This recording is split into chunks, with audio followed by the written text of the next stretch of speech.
Merci, Monsieur le Président. Nous remercions le sous-secrétaire général Miroslav Jenča pour son exposé. Nous avons écouté les exposés de Jean-William Pape et Dan Cohen.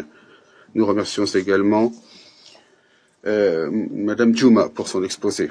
Chers collègues, il se trouve que cette séance extraordinaire du Conseil de sécurité sur Haïti que nous avons demandé coïncide avec une nouvelle aggravation des risques dans le pays.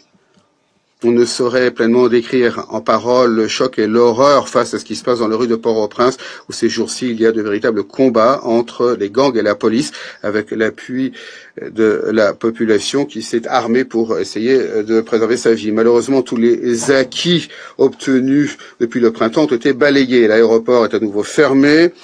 Les quartiers libérés des bandits sont à nouveau sous le contrôle des criminels.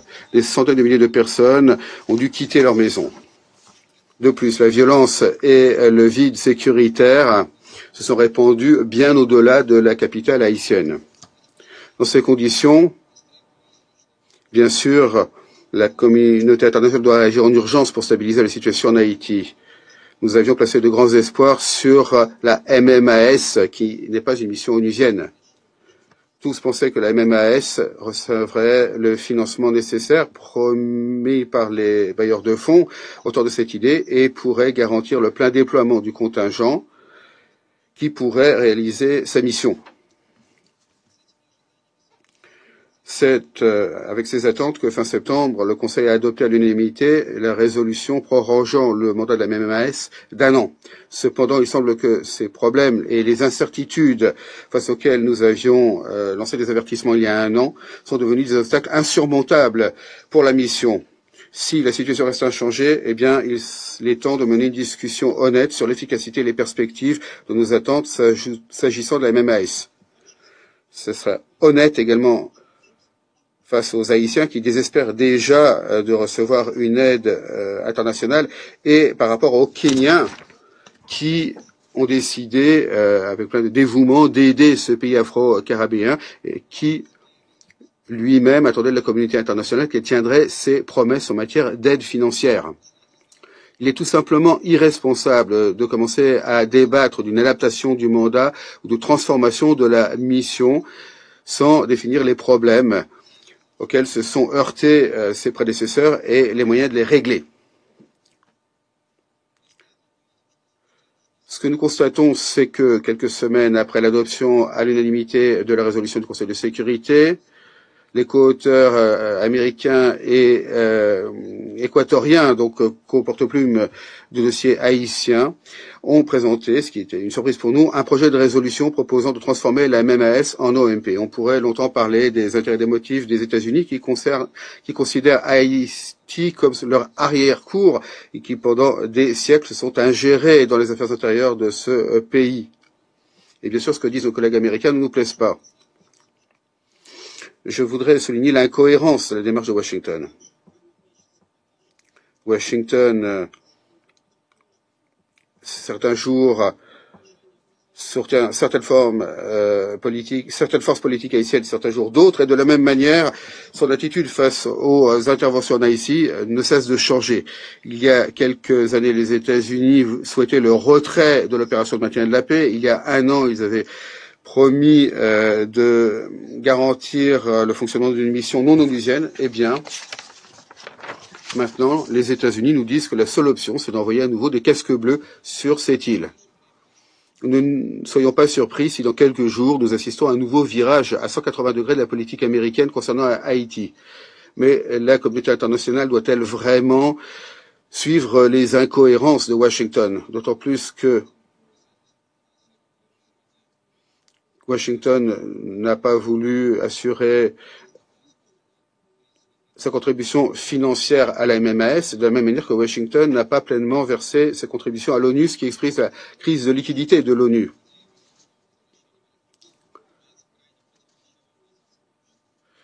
Et cette idée des États-Unis de renvoyer des soldats de la paix est extrêmement polémique au sein de la société haïtienne. C'est ce que nous a dit Dan Cohen, qui se base sur ses contacts personnels avec les Haïtiens. Il est évident que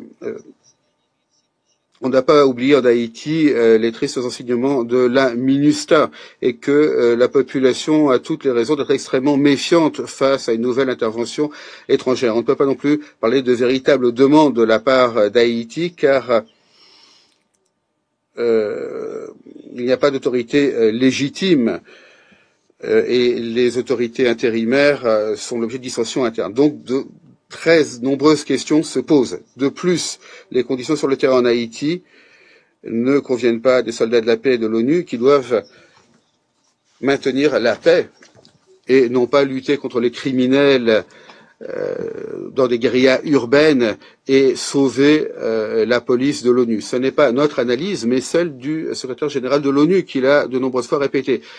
Si, comme en sont convaincus plusieurs membres du Conseil de sécurité, le temps est venu que le secrétariat présente un nouveau rapport sur la situation en Haïti, nous sommes prêts à discuter de la présentation optimale et du contenu que doivent prendre cette demande sans analyse prématurée et décision hâtive. Chers collègues, les événements tragiques en Haïti actuellement démontrent que, quelle que soit notre décision pour ce qui est du format de la présence internationale dans le pays, les Haïtiens ont besoin d'une aide de toute urgence maintenant. Et c'est maintenant que, à Port-au-Prince, la seule force qui lutte contre le criminel, c'est la police haïtienne et le petit contingent kenyan. Nous pensons qu'il est essentiel de fournir l'appui logistique et financier à la police et à la MMAS.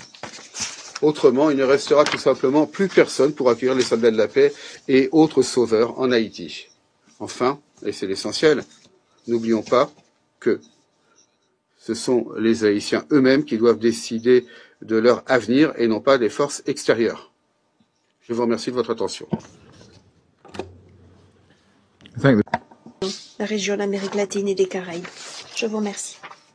Je remercie l'Équateur de sa déclaration. Je donne la parole aux États-Unis. Je vous remercie, Monsieur le Président. Et je remercie le sous-secrétaire général, Monsieur Gencha. Je remercie la conseillère nationale de sécurité, Madame Jouma, et je remercie en particulier le docteur William Pape qui nous a fait un exposé vraiment très touchant sur la gravité de la situation en Haïti. Je prends un instant également pour reconnaître la présence dans la salle du représentant d'Haïti ainsi que de nombreux représentants d'États membres, pas simplement du Conseil de sécurité, mais des amis d'Haïti dans la région, des pays qui appuient Haïti. Nous attendons avec impatience vos remarques. La Chine et la Russie ont demandé cette séance d'information alors que le Conseil de sécurité se penche sur une demande d'Haïti concernant la transformation de la MMAS en mission d'opération de la paix. Nous sommes heureux de voir que le Conseil de sécurité peut braquer les projecteurs sur les conditions de sécurité et la crise humanitaire en Haïti, démontrant par là même notre objectif commun de stabiliser Haïti, de rétablir la sécurité. Vous vous souvenez certainement que le Blanc avait demandé en septembre cette transition. Le président actuel du Conseil présidentiel de transition, Voltaire, a contacté le secrétaire général à l'automne en lui adressant une demande urgente. C'est pas simplement une question de nécessité, c'est une question d'urgence. La Jamaïque, le Kenya et d'autres ont fait une déclaration conjointe pour insister sur l'attention qui doit être donnée à la requête haïtienne avec une transition. La semaine dernière, nous avons également apporté notre soutien. L'OA a adopté une résolution pour appuyer la demande d'Haïti de transformation le 13 novembre. Nous avons maintenant entendu le pays hôte parler de cette transformation. Nous avons entendu les dirigeants de la MMAS. Nous avons entendu les pays de la région. Nous avons entendu la voix de l'hémisphère sud. Il est temps que le Conseil agisse et prenne les premières mesures pour aider Haïti à rétablir la sécurité dans l'intérêt des Haïtiens.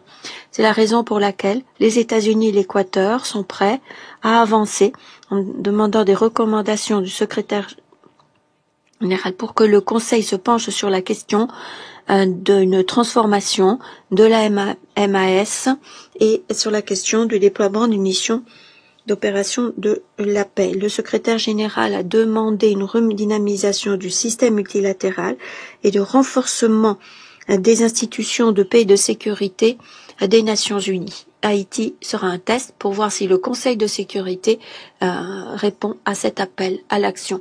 Nous sommes aux côtés des Haïtiens, de la police nationale haïtienne, de la MMAS. Nous sommes aux côtés des forces qui sont là sur le terrain pour établir la sécurité. La mission MMAS et la PNH ont contribué à repousser les gangs, à capturer des armes dans différentes régions. Nous félicitons le Kenya pour sa détermination et son rôle moteur. Nous ne saurions pas où nous en sommes aujourd'hui sans cela. Nous remercions les contributeurs financiers à la MMAS et nous enjoignons d'autres délégations envisagées ou d'autres donateurs à envisager d'apporter une contribution. Les défis demeurent toutefois. Nous sommes d'accord avec Haïti, la région et les contributeurs à la MMAS, à savoir que la meilleure solution pour avancer, c'est de passer à une opération de maintien de la paix. Ceci faciliterait la mission. La MMAS et cela aiderait les pays à utiliser davantage les structures de soutien et cela permettrait d'avoir un financement prévisible et durable. Les Nations Unies sont bien placées pour profiter du multilatéralisme, pour regrouper différentes capacités, différents acteurs de tout acabit. Et cela permet également de compléter les efforts en matière de consolidation de la paix, de développement. Les Nations Unies ont une longue histoire de missions de maintien de la paix, de nombreuses compétences qui permet d'avoir des missions généralement bien déployées. Nous savons par ailleurs que les missions ne sont pas créées du jour au lendemain. Le Conseil doit agir dès maintenant pour jeter les bases pendant que la MMAS continue sa mission difficile. Il nous faut des informations viables pour répondre à l'appel d'Haïti le mieux possible. Nous enjoignons les collègues de ne pas bloquer une demande de rapport afin de voir comment répondre au mieux à la demande d'Haïti. Il y a des désaccords, des dissensions profondes, nous le savons, sur ce dossier, mais nous sommes déterminés à progresser. Rien qu'en 2024, le Conseil a adopté à l'unanimité 3 grandes résolutions, l'examen du mandat du BINU, le renouvellement du mandat de la MMAS et le renouvellement du régime de sanctions sur Haïti et l'élargissement de l'embargo. Nous sommes prêts à utiliser tous les outils des Nations Unies pour remédier à la crise haïtienne. Les membres du Conseil ont demandé à maintes reprises une solution avec Haïti à la tête de cette action pour appuyer aussi des élections libres et régulières dès que possible. Nous n'avons pas d'autre solution responsable que de répondre à cette demande. Les États-Unis sont certains que ce Conseil pourra une nouvelle fois montrer sa détermination de concert pour régler la crise en Haïti et pour avoir une mission de la paix, pour répondre au contexte, tirer les enseignements du passé, pour éviter de recommettre les erreurs du passé. Écoutons l'appel du pays hôte, son souhait de paix et de stabilité avec des élections libres et régulières dès que possible. Et si nous agissons dans ce sens, notre unité sera un message clair pour les Haïtiens, pour le monde. Et nous sommes à vos côtés. Merci.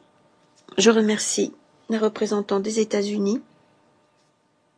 Je donne maintenant la parole à la République de Corée. Je vous remercie, Monsieur le Président, d'avoir convoqué cette réunion importante qui tombe à point nommé. Je voudrais tout d'abord adresser toute ma reconnaissance à Monsieur Yencha pour son exposé circonstancié. Je voudrais également remercier Madame Jouma, le Dr Pape et Monsieur Cohen qui nous ont fait part de leur perspective. Cohen. Distinguished. Mesdames et messieurs les membres du Conseil, je suis un journaliste d'investigation, je suis un documentariste, un des quelques journalistes indépendants à travailler depuis Haïti ces dernières années. Mon dernier film s'appelle Haïti, intervention contre révolution. Le Conseil de sécurité de l'ONU se voit demander d'approuver le déploiement d'une nouvelle prétendue mission de maintien de la paix en Haïti. Rappelons-nous que Haïti est sous occupation des États-Unis et de l'ONU depuis 21 des 30 dernières années, de 1994 à 2000, par la MANU, la MITNU et la MIPONU, et de 2004 à 2019 par la MINUSTA et la MINUJUST. Cependant, ces plus de 20 ans d'occupation n'ont jamais permis de réaliser leurs objectifs officiels, et en fait, les soldats de l'ONU, sous le prétexte familier de lutter contre les gangs, lors d'une opération qui est devenue emblématique de leur comportement, ont tiré quelques 22 000 balles dans les bidonvilles de la Cité du Soleil et ont tué des résidents. Ces soldats de l'ONU ont également été responsables de crimes contre le peuple haïtien, de l'introduction du choléra au viol d'enfants pour lesquels personne n'a jamais dû rendre compte.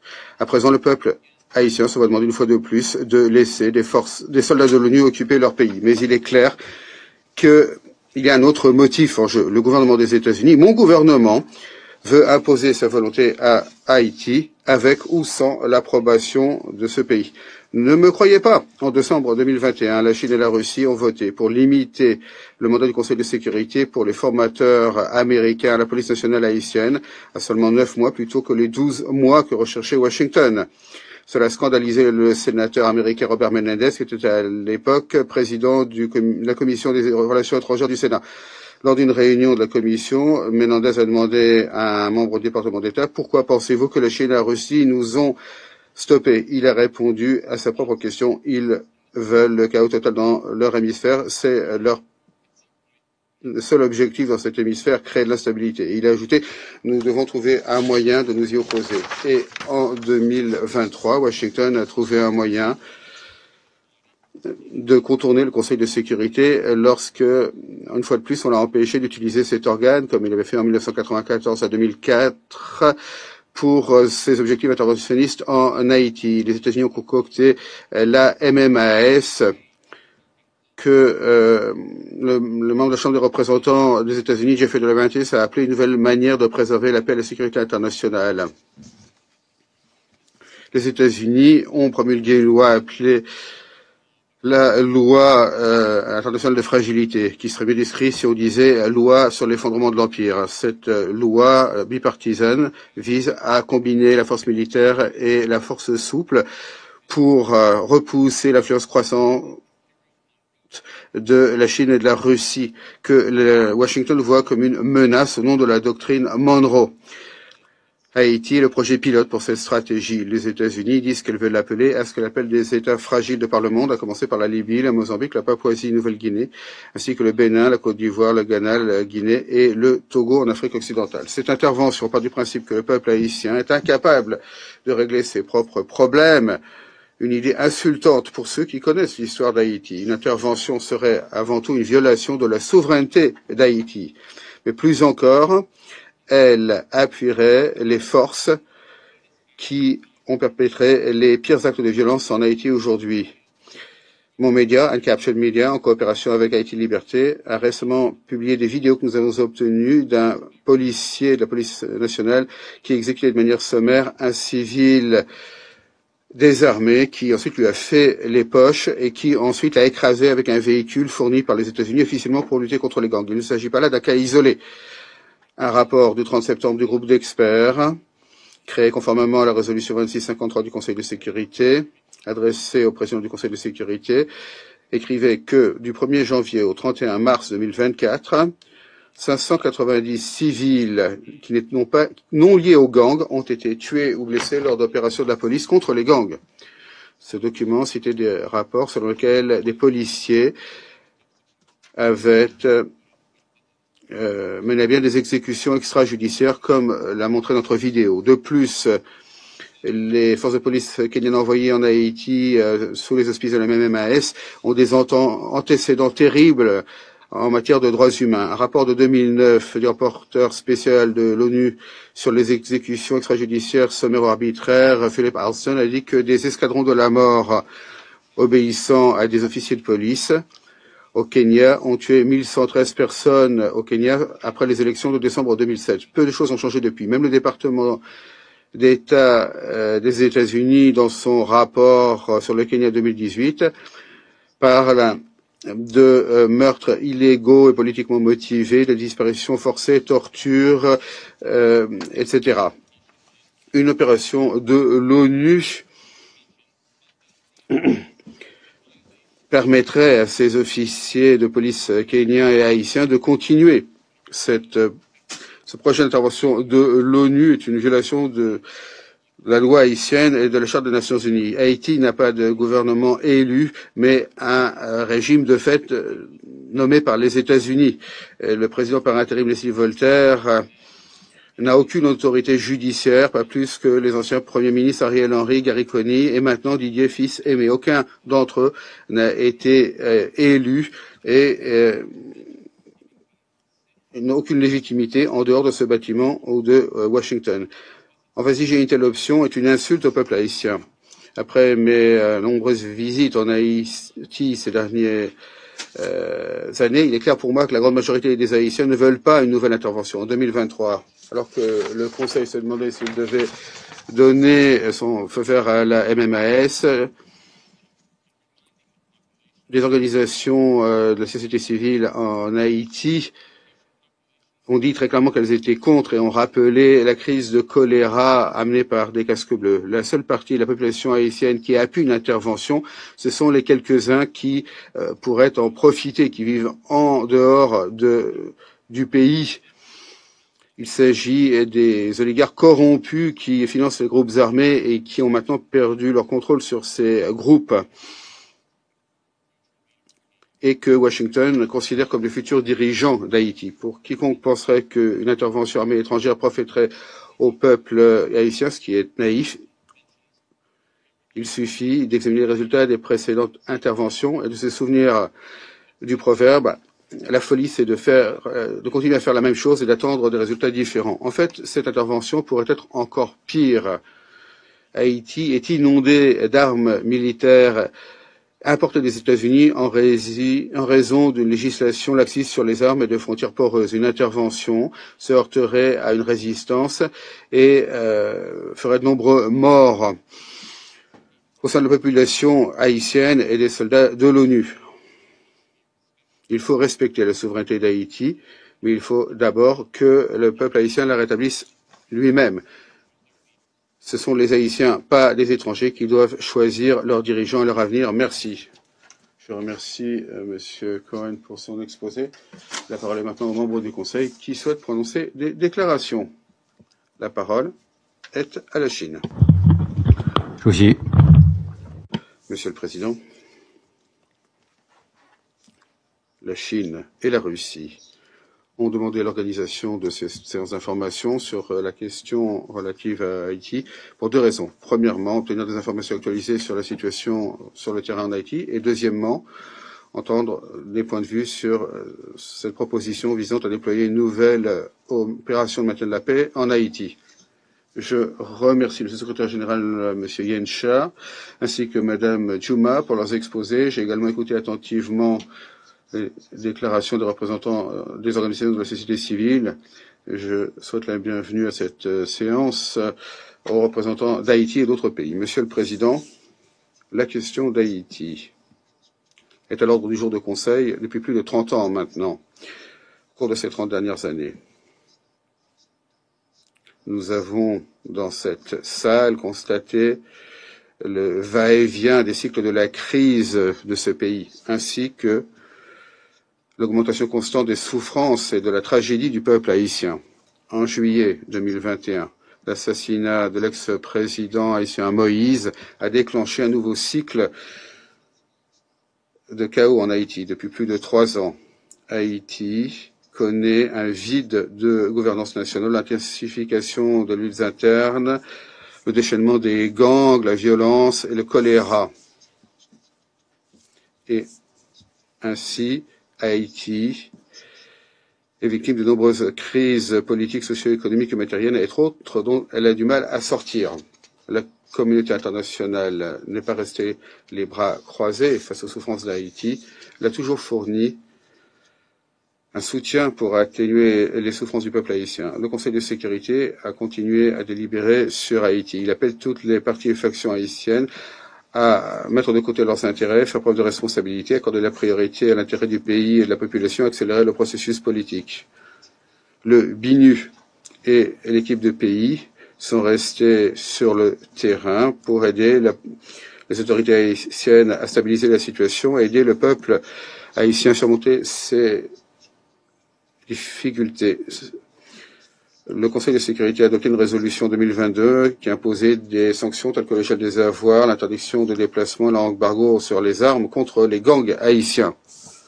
Pour aider Haïti à répondre aux plus graves défis sécuritaires, il y a un an, le Conseil de sécurité a adopté la résolution 2699 autorisant le déploiement de la MMAS en Haïti pour aider la police haïtienne à lutter contre les gangs. Il y a un mois, le Conseil a adopté à l'unanimité la résolution 2751 qui prolongeait d'un an le mandat de la mission. Cependant, un mois plus tard seulement, certains ont demandé que cette mission se transforme en une opération de maintien de la paix de l'ONU. Nous ne pouvons que nous demander si la décision du Conseil de sécurité ne vaut rien et peut être modifiée d'un claquement de doigts. Est-ce qu'on peut totalement ignorer tout cela? Monsieur le Président, nous considérons que les travaux du Conseil mettent actuellement l'accent sur la promotion du déploiement rapide de la MMAS. En tout cas, ça devrait être ce qu'il fait. Discuter de cette transformation en OMP actuellement ne ferait qu'interférer avec la capacité de la mission à s'acquitter de son mandat et ferait qu'il serait encore plus difficile de financer cette mission. Cela rendrait le déploiement encore plus difficile. Plus important encore, pour des raisons pratiques comme perspective, nous devons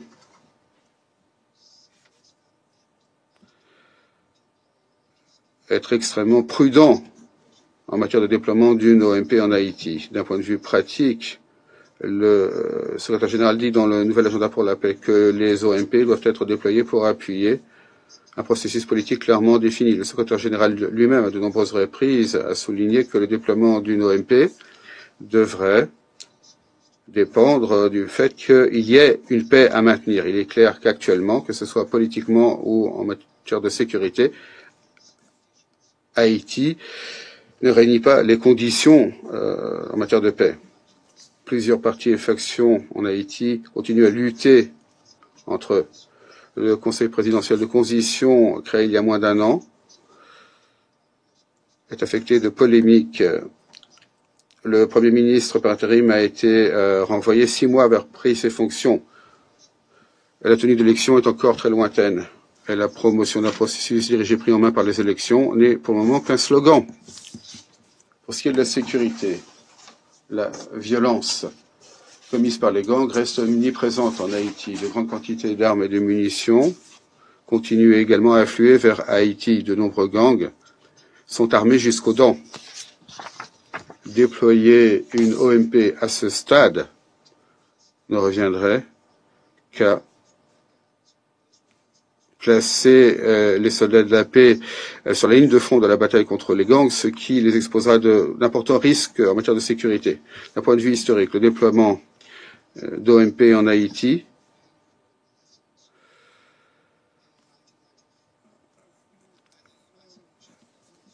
ont connu des moments douloureux. En 1994, le Conseil de sécurité a voté une résolution pour déployer une mission en Haïti pour mettre un terme à la dictature militaire. Dans les 7 ans qui ont suivi, l'ONU a déployé de nombreuses missions en Haïti. Et pourtant, la situation en Haïti ne s'est pas améliorée. En 2004, une fois de plus, à l'initiative des États-Unis, le Conseil a adopté une résolution autorisant une nouvelle force multinationale à Haïti pour appuyer la poursuite du processus politique et le maintien d'un environnement sûr et sécurisé. 3 mois plus tard, la force multinationale a été transformée en une opération de maintien de la paix de l'ONU. Lors des 15 ans qui ont suivi, l'ONU a déployé la MINUSTA, la MINUJUST, et aujourd'hui, il y a le BINU. De 1994 jusqu'à aujourd'hui, le maintien de la paix à ONU a été présent pendant 30 ans pour un coût total de plus de 8 milliards de dollars. Selon certains chiffres, entre 2004 et 2019, 75 États membres ont envoyé 110 000 soldats de la paix en Haïti, dont 188 ont été tués en faisant leur devoir en Haïti. En échange pour les investissements si importants pour un tel coût, qu'a obtenu la communauté internationale? Le chaos constant, le cycle des crises en Haïti et la résistance et les ressentiments du peuple haïtien face aux opérations de maintien de la paix de l'ONU. Monsieur le Président, la position de la Chine sur Haïti est claire et cohérente. Constante. Le 22 février 2021, lors d'une réunion du Conseil sur Haïti, j'ai dit que les enseignements tirés au fil des années ont montré que, à moins que toutes les factions politiques en Haïti assument leurs responsabilités, fassent preuve de volonté politique et œuvrent ensemble à la stabilité et au développement de leur pays, aucun effort externe, aucune assistance extérieure ne pourrait être utile. Et cette déclaration vaut toujours aujourd'hui. C'est pourquoi je la répète ici aujourd'hui. Permettez-moi également de souligner que, en dernier recours, il incombe au peuple haïtien lui-même de faire sortir Haïti de la crise. Aucune intervention extérieure ne peut régler les problèmes fondamentaux. Haïti doit le plus rapidement possible s'efforcer d'atteindre l'indépendance, le développement et l'autonomie. Nous considérons qu'il faut continuer à aider le peuple haïtien dans ce processus. La Chine voudrait également jouer un rôle constructif à cet égard. Je vous remercie, Monsieur le Président. I thank the representative.